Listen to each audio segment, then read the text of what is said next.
السلام علیکم everyone, welcome back to my channel. آج میں بات کروں گی سیلف کیئر کے اوپر، بٹ اس سے پہلے میں آپ کو بتا دوں گی سیلف کیئر کرنا صرف اسکن کیئر یا باڈی کیئر نہیں ہوتا۔ اس کا مطلب ہر طرح سے آپ نے خود کو ہیلدی اور خوش رکھنا ہے، یعنی آپ کی مینٹل ہیلتھ ہو یا آپ کی فزیکل ہیلتھ ہو، آپ نے دونوں کا خیال رکھنا ہے۔ اور آج میں اسی کے اوپر بات کرنے والی ہوں۔ آج کل ہماری ینگ جنریشن یعنی ہم خود ہی مینٹلی اتنے زیادہ ڈسٹرب ہو چکے ہیں، ہر وقت ٹینشن، ڈپریشن اور اینگزائٹی، یہ سارے ایشوز ہمارے ساتھ رہتے ہیں۔ لیکن ایسا کیوں ہے، اس کے اوپر کوئی بات نہیں کرتا۔ ان سارے ایشوز کا سب سے بڑا اور مین ریزن یہی ہے کہ ہمارے اللہ کے ساتھ کوئی ریلیشن شپ نہیں رہا۔ ہم لوگ دنیاوی چیزوں کے پیچھے پڑ گئے ہیں، لیکن ہمیں اپنی آخرت کا کچھ نہیں پتا۔ اگر ہم ذکر کرتے ہیں یا اذکار کرتے ہیں یا تلاوت کرتے ہیں تو ہمیں ایک چھوٹے سے لفظ کا مطلب بھی نہیں پتا۔ ہم نے کبھی خود سے کوشش ہی نہیں کی کہ ہم لوگ قرآن پاک کو سمجھنے کی کوشش کریں۔ ہم نے دوسروں کی زبانی اپنے دین کو سنا اور سمجھا اور اسے بہت زیادہ مشکل پایا، جبکہ ایسا نہیں ہے۔ اگر ہم خود سے کوشش کریں گے تو ہمارا دین بہت آسان ہے۔ یقین کریں جب ہم یہ کوشش کرتے ہیں تو مینٹلی ہم لوگ بہت زیادہ ٹھیک ہو جاتے ہیں، نہ ہمیں ٹینشن رہتا ہے نہ ہمیں ڈپریشن رہتا ہے۔ اگر آپ اپنے اللہ سے ریلیشن شپ اپنا بہت زیادہ اچھا کر لے تو یقین کریں کہ آپ کو زندگی میں کوئی اور چیز پیاری لگے ہی نہ۔ آپ ہمیشہ چاہیں گے کہ آپ کا تعلق اپنے اللہ سے کبھی نہ ٹوٹے۔ اس کے لیے آپ نے ڈیلی نماز پڑھنی ہے، 5 وقت کی نماز، اور کوشش کریں کہ آپ تہجد پڑھیں۔ تہجد سے آپ کے جتنے بھی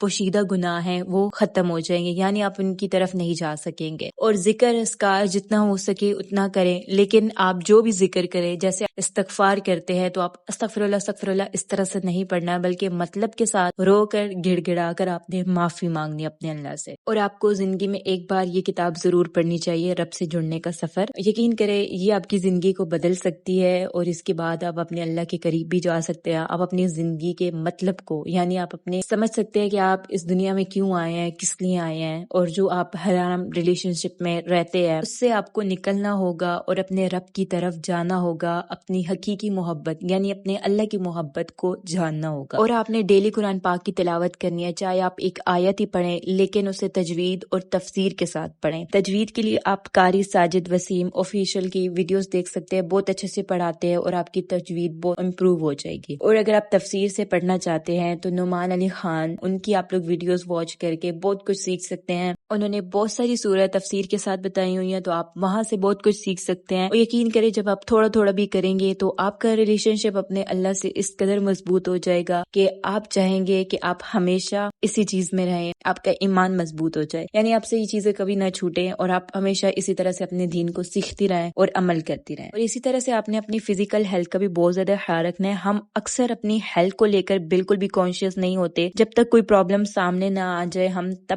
تک بالکل بھی دھیان نہیں دیتے، بٹ آپ کو دھیان دینا چاہیے کیونکہ اس طرح کے سائنس پہلے ہی نظر آنا سٹارٹ ہو جاتے ہیں۔ اگر آپ کو ڈیفیشنسیز ہو یا کسی بھی طرح کا issue who, first of all تو آپ کو اپنے ڈاکٹر سے کنسلٹ کرنا چاہیے اور اس کے بعد آپ کو کچھ بلڈ ٹیسٹ کروانا چاہیے۔ تو اگر آپ کی باڈی میں وائٹامنز یا منرل کی ڈیفیشنسیز ہو تو آپ کو ڈاکٹر کے مشورے سے کچھ سپلیمنٹ لینے سٹارٹ کرنے چاہیے، جس طرح سے یہ انڈراپ ڈی ہے، یہ وائٹامن ڈی کے لیے ہوتا ہے، اور یہ ٹیبلٹ جو ہے یہ اس میں فولک ایسڈ ہے، وائٹامن ای ہے، اکثر بلڈ بھی کم ہوتا ہے تو اس کو لے کر بھی یہ ٹیبلٹس بہت زیادہ اچھی ہیں۔ تو آپ نے پہلے اپنے ڈاکٹر سے کنسلٹ کرنا ہے اور اس کے بعد اپنی ہیلتھ کے اوپر بہت زیادہ فوکس کرنا ہے، اور صرف سپلیمنٹ ہی نہیں، ڈائٹ کو بھی آپ نے اچھا کرنا ہے، یعنی آپ کا پروٹین انٹیک بہت اچھا ہونا چاہیے، اور اس کے ساتھ آپ نے پانی بہت زیادہ پینا ہے، واٹر انٹیک آپ نے بہت زیادہ اچھا کرنا ہے، اور ڈیلی اپنی ہیبٹ بنائے کہ آپ نے ورک آؤٹ ضرور کرنا ہے۔ کچھ لوگ اپنے ہینڈ اینڈ فیٹ کو لے کر بہت زیادہ کانشیس ہوتے ہیں، لیکن وہیں بہت سارے لوگ اپنے ہینڈ اینڈ فیٹ کا خیال نہیں رکھتے، جبکہ انہیں رکھنا چاہیے۔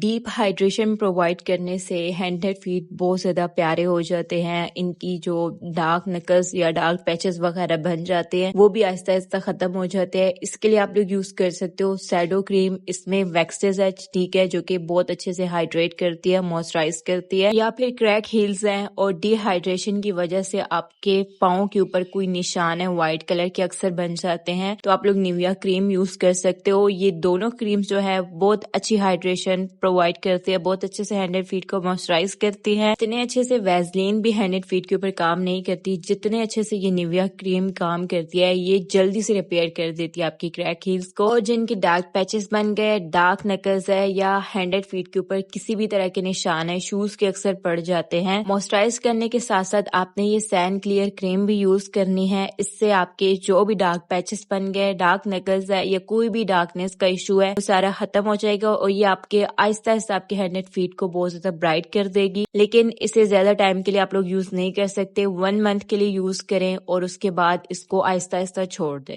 اسی طرح سے آپ نے اپنی اسکن کو بھی بہت اچھے سے موئسچرائز کرنا ہے. جب آپ اپنی اسکن کو موئسچرائز کرتے ہو, ایک تو سافٹ اور پلمپ ہونے کے ساتھ ساتھ آپ کی بہت ساری اسکن پرابلمس بھی ختم ہوتے ہیں. اور پھر آپ جو بھی پروڈکٹ یوز کریں اس کے آپ کو بہت اچھے ریزلٹ ملتے ہیں. یعنی آپ برائٹننگ کریم یوز کرتے ہو لیکن آپ کی اسکن ڈی ہائیڈریٹڈ ہے, اچھے سے موئسچرائز نہیں ہوتی, تو تب تک آپ کو اس چیز کے ریزلٹ نہیں ملیں گے. اس لیے ڈیلی آپ نے موئسچرائزر یوز کرنا ہے. اگر سمرز ہے تو لائٹ جیل بیس موئسچرائزر چوز کر لیں, ورنہ یہ بیبی لوشن اور سافٹ کریمز بہت اچھی رہتی ہے. ڈیلی شاور لینے کے ساتھ آپ نے اینٹی پریسپیرنٹ ضرور یوز کرنے ہیں تاکہ جو بیڈ اسمیل آتی ہے انڈر آرم سے وہ نہ آئے, وہ اس کو کل کر دے. اور دوسرا آپ لوگ کوئی بھی پرفیوم یوز کر سکتے ہو. ماؤتھ اسپرے بھی مسٹ ہے جن کو بیڈ بریتھ کا ایشو ہوتا ہے.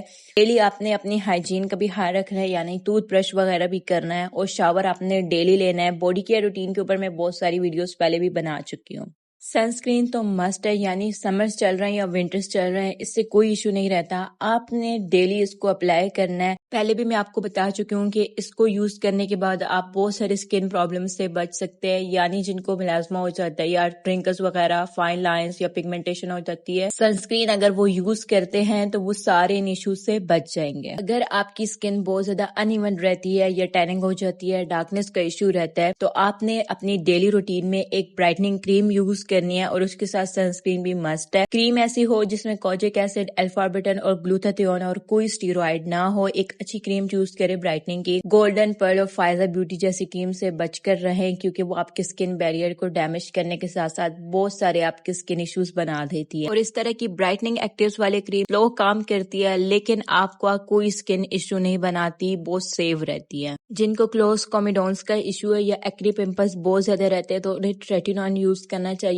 اب ٹریٹینول اسکن اے کریم میں بھی ہے, ایکڈرمن جیل میں بھی ہے, اور بہت ساری اور بھی اس طرح کی کریمز آپ کو میڈیکل اسٹور سے مل جائیں گی جن میں ٹریٹینول ہوگا. لیکن آپ ٹریٹینول کو یوز کرتے ہیں تو آپ کے یہ سارے ایشوز ختم بھی ہوں گے اور آپ کی اسکن جو ہے وہ بہت کلیئر بھی ہوگی. اور اگر آپ فرسٹ ٹائم میں ٹریٹینول یوز کر رہے ہیں تو آپ اسکن اے کریم یوز کریں, اور جہاں پہ صرف آپ کو ایکنے ہے, پمپل ہے یا صرف کومیڈونس ہے, آپ نے وہاں اپلائی کرنا ہے, پورے فیس کے اوپر اپلائی نہیں کرنا. آلسو ایکڈرمن gel is very good, but اس کا بھی سیم پروسیس ہے کہ آپ نے صرف اپنے ایکنے پمپلس کے اوپر یوز کرنا ہے, پورے فیس کے اوپر مت یوز کریں, اور ان کے ساتھ موئسچرائزر ضرور لگایا کریں.